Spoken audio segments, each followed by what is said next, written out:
So whenever you file a charge of discrimination with the EEOC, then if the EEOC finds that there's some credibility to the charges that you have filed with them, they will ask your employer, who is referred to as the respondent, to provide what the EEOC calls a position statement.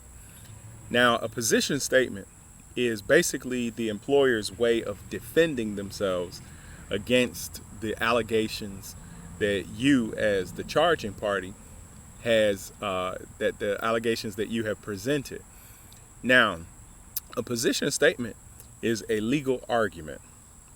And in order to prevail in a legal argument, in order to win, then you have to understand legal terms.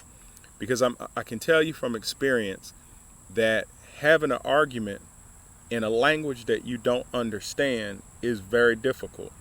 And there are terms that are used in a legal argument that if you don't work in the legal field, you're just simply not going to understand the terms that they're using, because they don't use words. Words in legal terms mean they have a different meaning than the words that we use on an everyday basis. And so if you haven't been around the law, if you haven't read and studied anything pertaining to the law, you might be reading a position statement and think that you understand what's being said in that position statement, but you do not understand it because you don't understand the different connotations of those words being used by that attorney that is representing the company when you read that position statement. I remember the first time I got a position statement and I read it and I thought I understood it, and the attorney was talking about that I wasn't able to point to anyone who was a comparison to me, and she kept like making these comparisons.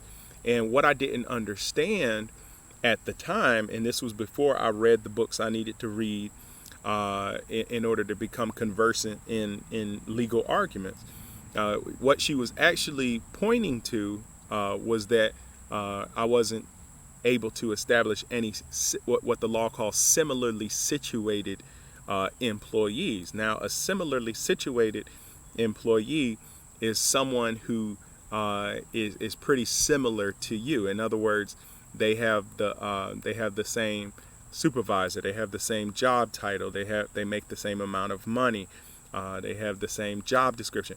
So it's very important when you're having a legal argument, particularly regarding race discrimination, that you understand similarly situated employees and how that can help or hurt the argument that you're trying to make. And so that's my point on legal arguments and position statements.